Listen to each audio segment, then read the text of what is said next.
Ladies and gentlemen, the captain has turned on the fasten seatbelt sign. If you haven't already done so, please make sure the volume of this podcast is set perfectly to your listening enjoyment. Please take your seat, whether that's on the treadmill, car, sofa, or bed, and buckle in for the last trip. My name is Jamie Beebe, and I'll be your tour guide, recreating someone's last days in paradise. On behalf of myself and everyone behind the scenes, please enjoy the Last Trip podcast. And because nobody likes a long flight to get to where they want to be, let's prepare for takeoff. Alex Humphrey was only 29 years old when he went missing from Boquete, Panama on August 13, 2009. He left England for a solo backpacking trip in Central America to see the sights and spend time learning about the culture. But just a day after checking into his hostel, he simply vanished without any clues or leads. But he's not the only traveler to meet with a mysterious fate in the small town of Boquete. What happened to Alex Humphrey? Boquete is a small mountain town near the border of Costa Rica, with an elevation at 1,200 meters above sea level, so its climate is cooler than that of the lowlands. It's the type of town that's popular with backpackers and retirees, particularly those from the US and Canada because of the low cost of living. The easiest way to get there is to fly into the neighboring town of David, which is about a 45-minute drive from Boquete. You can rent a car, take a taxi, or hop an easy bus ride to town. Most people don't need to rent a car because while Uber isn't available, there are a lot of taxis, and most rides only cost a couple of dollars. And because it's a small town, it's very walkable to get to all the restaurants and shops from almost any accommodations. The town is well known for its production of coffee, with numerous coffee farms offering tours and tastings. And it's also well known among tourists and expats for all the outdoor activities offered beyond just the affordable cost of living and relaxed lifestyle. One of the most amazing tourist attractions in the area is Volcan Baru, the highest peak in Panama at over 11,000 feet above sea level. The last significant eruption of Volcan Baru is believed to have occurred around 500 AD, but the volcano is still considered potentially active. There are two different hiking routes that people take. The first is the Boquete route, and it's the more popular and easier route. It starts from the town of Boquete and takes about 5 to 7 hours to reach the summit, and 3 to 4 hours to get back down to the bottom. So plan ahead if this is a hike you want to do. Many people camp near the summit to experience the sunrise from the peak, which is said to be breathtaking. The other hike, the Vulcan route, takes the same amount of time but starts from the town of Vulcan and is less frequently used but offers a different perspective of the mountain. The volcano is considered a sacred site to the indigenous Nagebugle people who inhabit the region. They see it as a source of spiritual energy and a place where they can connect with their ancestors and the spiritual world. And of course, there's a few legends and myths surrounding this massive volcano. One popular story involves two lovers from rival tribes who met in secret on the slopes of Volcan Baru. Their forbidden love was eventually discovered, leading to their tragic deaths. It's said that their spirits still roam the mountain, and their love is what brings the area its lush beauty and tranquility. Another tale speaks of a young maiden who lost her beloved in a battle. In her grief, she climbed the volcano and cried for days. Her tears are said to have nourished the land, bringing fertility and abundance to the region. But my favorite is the story about a mystical lake that appears and disappears on the mountain. Locals believe that the lake is enchanted and that it holds magical properties. Those who find the lake and drink from it will be blessed with eternal youth and wisdom. Who doesn't want to find the fountain of youth? I'm pretty much ready to book my flight just to find that lake. Beyond the volcano, the Lost Waterfalls Trail is arguably one of the best things to do in Boquete. It's a 2-mile hike on privately owned property just north of town in Los Nareños, where you follow a path to find 3 amazing waterfalls deep in the Panamanian jungle. Getting there is easy. Just tell a cab driver to take you to the Lost Waterfalls, and for about $10, they'll drop you off at the trail entrance. It's normally a 2 to 3 hour hike and well worth it. You can also hike the hanging bridges, but you'll need to hire a guide. It's a 4.5-kilometer hike that will take you through dense rainforests and across 6 swinging bridges. The bridges are totally safe to cross, but if you're afraid of heights, this might not be the hike for you. While Panama in general is considerably more expensive than other destinations in Central America, it's still more affordable than most places in the United States and many places in Europe. On average, you can spend about $40 to $200 a night on accommodations for something middle of the road. And food will cost anywhere from about $5 to $25 per person per meal. In choosing where to stay, there aren't any big name hotels in town, but there are boutique hotels, hostels, and Airbnbs. Alex was staying at Hostel Verón, which seems to have closed down or changed names through the years. They do have a Selena hostel in Boquete, which is a chain of really nice hostels. I stayed at one in Nicaragua and loved it. I got a gorgeous private room, and it felt like a 5-star hotel rather than a hostel. It's located on the town's main street and close to coffee shops and restaurants. On site, they have a wellness area, a co-work, a restaurant, and a shared kitchen. But the best part about staying in a hostel is the people, especially if you're traveling solo. It's a great place to meet like-minded people or other solo travelers to hang out with. I always say you should never hike alone, especially while traveling. So staying in a hostel is a great way to meet someone that can be your hiking buddy. And you can't go wrong making new friends.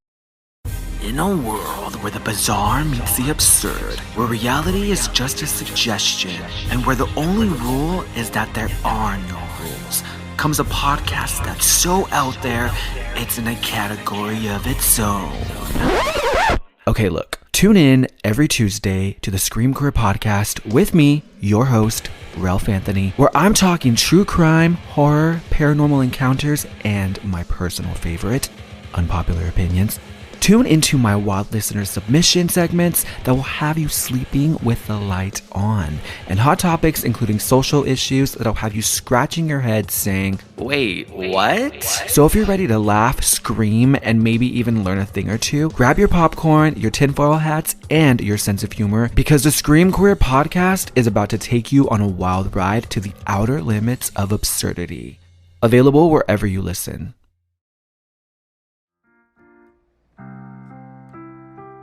Alex Humphrey was the youngest of 3 boys born in Hazel Grove, England. His dad, Denver, was an architect, and his mom, Jill, was a college professor. As a child, he was diagnosed with Asperger's syndrome, which is part of the autism spectrum disorder. It's a developmental disorder characterized by difficulties in social interaction and nonverbal communication, along with restrictive and repetitive patterns of behavior and interests. Because of this, Alex didn't speak until he was 6 years old. But after that, he far exceeded anyone's expectations. He got great grades through school and earned his degree, along with a Young Composer of the Year award. He had slight learning difficulties as a child and didn't have a good level of awareness of other people or their reactions, so he wasn't always good at reading people or anticipating their intentions.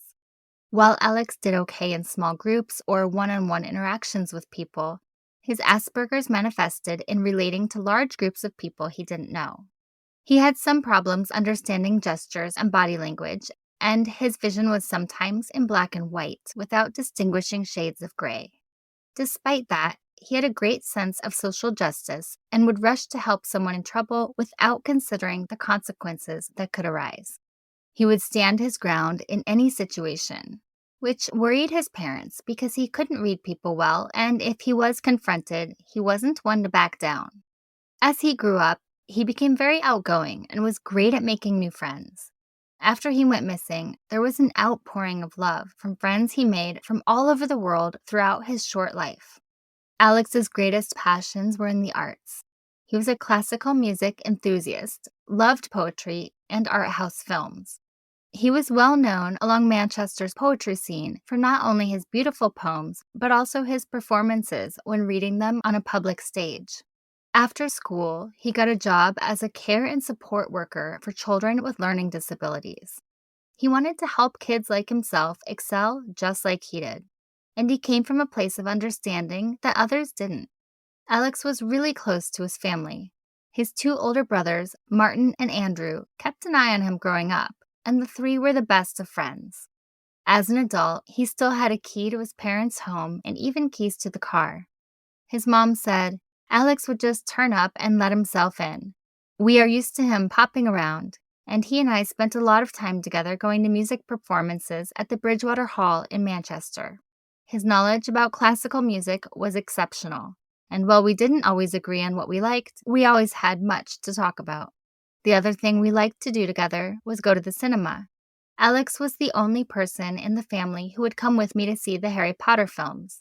We still haven't seen the last release, so he has to come home for that. Alex didn't let anything get in the way of what he wanted, and he wanted to travel.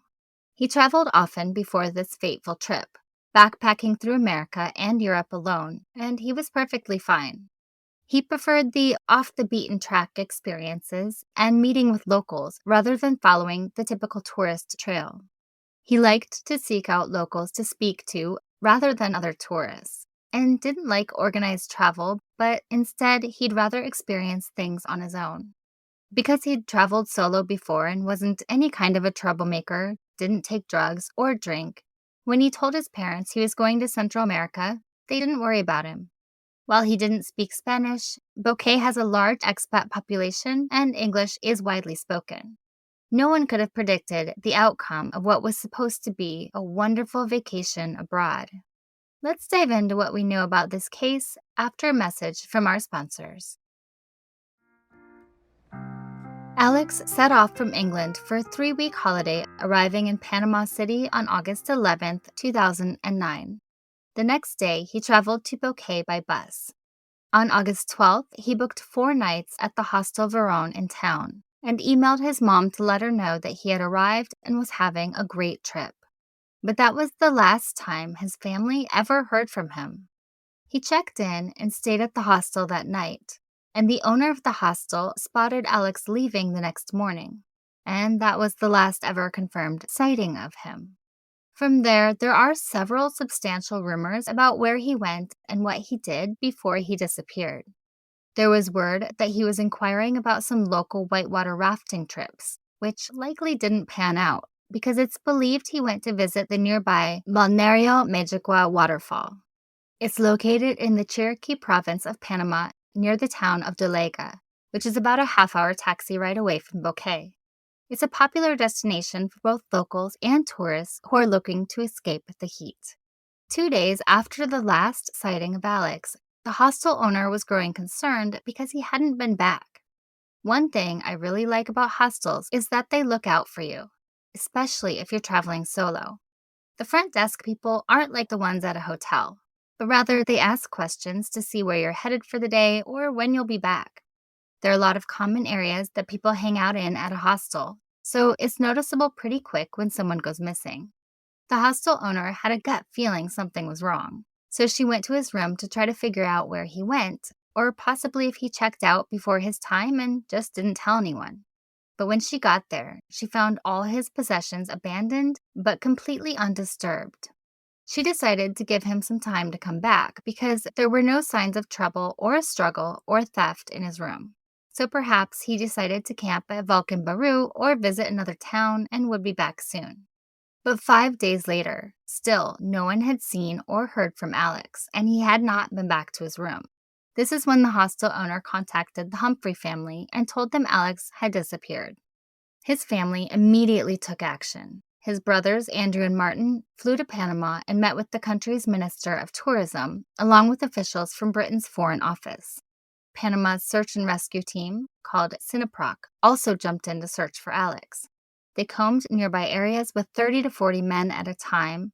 They even used helicopters, dogs, and boats to help in the search, but they found no leads at all. His brothers took part in national media appeals and distributed missing person flyers to bus and taxi drivers around the region. The search was in full swing 5 days after Alex went missing. But we all know that the first 48 are the most crucial, and by the time they started their search, there were no clues and no leads. When Alex failed to catch his return flight home on August 29th, everyone knew something was terribly wrong.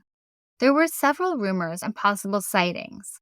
A woman at a visitor center said she overheard Alex talking to an Irish couple about heading to Costa Rica and Honduras, but that rumor never panned out. A taxi driver named Julio reportedly transported someone fitting Alex's description to the Valle Escondido area August 16th, which is only about 10 minutes away from Boquete, but that also was never able to be confirmed. And there was another sighting of Alex on August 31st, headed toward the Costa Rican border. The witness said he had an unkempt appearance and was possibly in a confused or disoriented mental state. It made sense because after 14 days away from his hostel without his clothes or things, he would probably look a bit disheveled. But when none of these sightings could be confirmed and there were no new sightings or any clues at all coming in, Sinaproc called off their search for Alex on September 14th. The local police and Foreign Office kept the case open and continued their search efforts, but it was quickly becoming a cold case with no new information. Alex's mom, Jill, traveled to Panama on September 30th. She had been staying at their vacation home in Florida with family to be closer to Panama in case she was needed on short notice. Her main goal there was to bring her son home. To do that, she worked hard to get more media interest in Alex's disappearance. She distributed flyers and talked to anyone she came in contact with. She spent time in Boquete, David, and Panama City searching for Alex.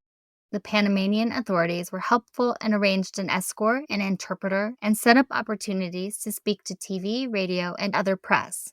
But still, no information surfaced. Just a couple weeks later, Jill returned to Florida without her son. In November of 2009, the Greater Manchester Police offered a $5,000 reward in Panama and provided money for more flyers and radio slots.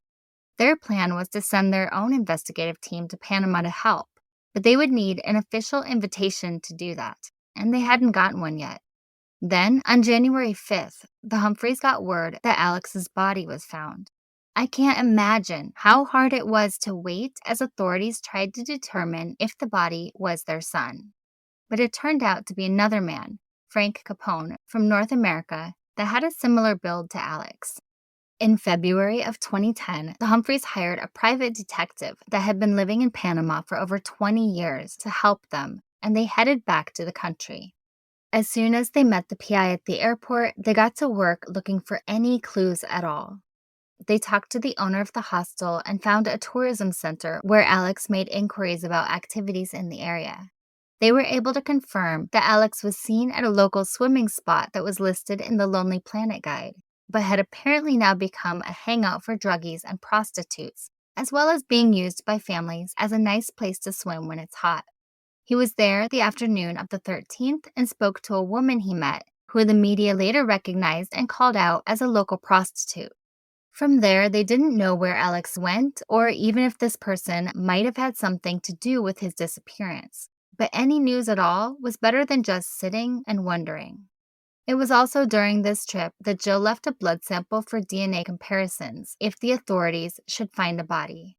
It was starting to feel that they would never find Alex, and they had mostly given up hope that even if they did find him, he would be found alive. Although they tried relentlessly during that trip to turn over any new information at all, they got no further than day one, with no new leads and no clues. During this time, the British police were still trying to get an invite to help with the investigation in Panama. But finally, in March of 2010, they were told the Panamanian government would not be inviting them. The reason they were told was because Panama had already undertaken a comprehensive investigation and pretty much closed it. Since they couldn't prove a crime had been committed, they had no need for any further investigation. So there was nothing the British police could help with. As Alex's story faded from the media and the case went completely cold, the Humphreys felt that Alex had been betrayed by the system. In April 2014, two Dutch students, Chris Kremers and Lisanne Froon, also went missing from Boquete under similar circumstances, and it brought some renewed interest to Alex's case. Their disappearance was highly publicized, and there were prolonged search efforts done to find the girls. So while it did bring Alex's case back into the news, it was only briefly as the news was focused more on the recent disappearance of the two girls. After about 10 weeks, some of their belongings and remains were found. But the mystery of the circumstances around their deaths remain unclear. At the time, Alex's family thought there was a possibility the cases were related. But because neither case has ever been solved, we may never know. With so little to go on, all we really have are theories to determine what happened to Alex Humphrey. Alex's family believes his death was a result of human intervention, robbery gone wrong, murder, or even organ traffickers. His mother said, "Bodies turn up if nature claims them. If it's drowning, the body will wash up. If somebody comes to an end in a jungle, the natives who know every inch of it will find them. But there's been no body, no ransom note. His passport and credit cards were in his room. No theft was involved." They feared it could have been organ trafficking because there were rumors that a South American girl who went missing nearby was found with her organs cut out. The possibility that there could be an organ trafficking ring in the area was probable to the family. Alex's mom felt that every hypothesis they came up with was shot down. If he had been kidnapped, there would be a ransom demand. And if there had been a mugging that went wrong, the muggers would be unlikely to hang around to get rid of the body. The explanation his mother found easiest to live with is that Alex wandered off the tourist trail and had an accident, slipped, or tripped. Although authorities still feel this is unlikely because his body would have been discovered by now. His mom said, "If I believed in UFOs, I'd say there had been an alien abduction. But I just don't believe in them, and I don't know what else to think. There is just no trace, and I have no idea what has happened." Alex's family gave up hope finding him alive in the years after he went missing, but there's a tiny piece of them that wants to believe he could walk through their door again one day, and they even keep his shoes on the porch where he left them so many years ago, just in case. Through it all, his family appreciates his sense of adventure and even now doesn't regret Alex leaving to pursue his dreams and travel. His mom said, "I'm proud of him for having gone. I just wish he would have come home." Then, on November 20th, 2016, Jill posted on the Find Alex Humphrey Facebook page after several years of silence, saying, "We believe we now know how Alex died. He was riding on a flatbed truck, fell off, and received fatal head injuries. The driver panicked and drove down to the coast and left Alex where the ocean could take him. No space here to tell you how we know. There is no proof, but in my heart I believe it is so. It is not the outcome we all hoped for, but better than some we had imagined. We love and miss him every day of our lives, but we must all move forward. It's what Alex would have wanted. Thank you for all your support, and God bless you all." The news came from a tip his parents got, and they've never said how or where they got it, but they believe it to be true. They believe he was exploring Panama and was either offered a ride or could have been hitchhiking, got into the truck, and was in a fatal accident. While his family didn't give any details to how they got the information or if anyone would be charged with the crime in the connection, they believe it to be true, and that closure is all that matters to them. On August 5th, 2018, Alex's parents went to Leeds to obtain a declaration of presumption of death. This was their way of finally closing the case and saying goodbye to Alex, and they asked his loved ones to please raise one final glass to him. Is it safe to visit Panama? Yes. Panama is a gorgeous, wonderful country to visit, and most areas are totally safe. The U.S. travel advisory is at level 2, exercise increased caution due to crime. That being said, crime occurs in every corner of the world. In some areas, protests are causing disruptions and could turn violent, so stay away from any protests or similar gatherings. Yellow fever is widespread, so it's advised to get vaccinated before you travel. And on that same page, malaria is a year-round risk in places like Bocas del Toro, Darien, and San Blas. But you can take anti-malaria medication. HIV and AIDS is a common problem in the country, so be sure to take precautions if you're taking part in high-risk activities. Waterborne and foodborne and other infectious diseases like hantavirus, hepatitis, tuberculosis, rabies, and brucellosis linger throughout the country. Drink boiled or bottled water, avoid raw or undercooked food, and if you're bitten or scratched by any animal, get immediate medical help. Don't use or carry illegal drugs because penalties for drug offenses are pretty severe and come with a long prison sentence. They may also arrest you if you're with someone who's using drugs, even if you're not. So just stay away from drugs and drug users altogether. It's illegal to take photos of office buildings, and if you're in a traffic accident, you must wait with your vehicle until traffic police arrive. Same-sex relationships are legal, but they aren't socially accepted in all areas, so be mindful of public displays of affection. Boquete is generally considered safe, even for solo female travelers. Dress responsibly. Things are very informal there, so shorts are fine. However, the evenings get colder, so be prepared with long pants and maybe even a sweater. Law enforcement presence is noticeable there, and the crimes are typically of the nonviolent nature. Of course, like any location, it is crucial to take precautions when walking alone at night. Public transportation in Boquete, particularly the local buses, is generally reliable and safe to use, but always keep an eye on your belongings, especially when the bus is busy. Most people feel really safe traveling in Boquete. The town relies on the tourism industry, so they make every effort to keep the crime out. There's also a strong expat community, which provides a sense of support for visitors. As always, you want to follow simple safety tips like dressing conservatively, avoiding walking alone at night, drinking responsibly, using reputable transportation, and never hike alone. Hiking is the main reason many people visit Boquete. There are plenty of trails to explore and beautiful waterfalls to find, but being in the jungle alone is dangerous. Whether there's an accident or you run into someone that could want to cause you harm, there's always safety in numbers. If you drink while in Boquete, it's generally safe as long as you don't drink too much, of course. There have been problems with counterfeit alcohol, which can make you extremely sick and in some cases cause death. Be sure to buy alcohol from reputable retailers and avoid cheap or suspicious-looking drinks. And never take drinks from strangers. Boquete experiences a lot of natural disasters. In recent years, they've had earthquakes, landslides, and floods, all causing extensive damage. Make sure you have an evacuation plan for any natural disasters that might occur while you're visiting. And the emergency number in Panama is 911, the same as the United States. Most importantly, no matter where you're traveling, make sure you inform someone about your plans before going anywhere. Tell someone reliable where you're going and what you'll be doing and when to expect you back.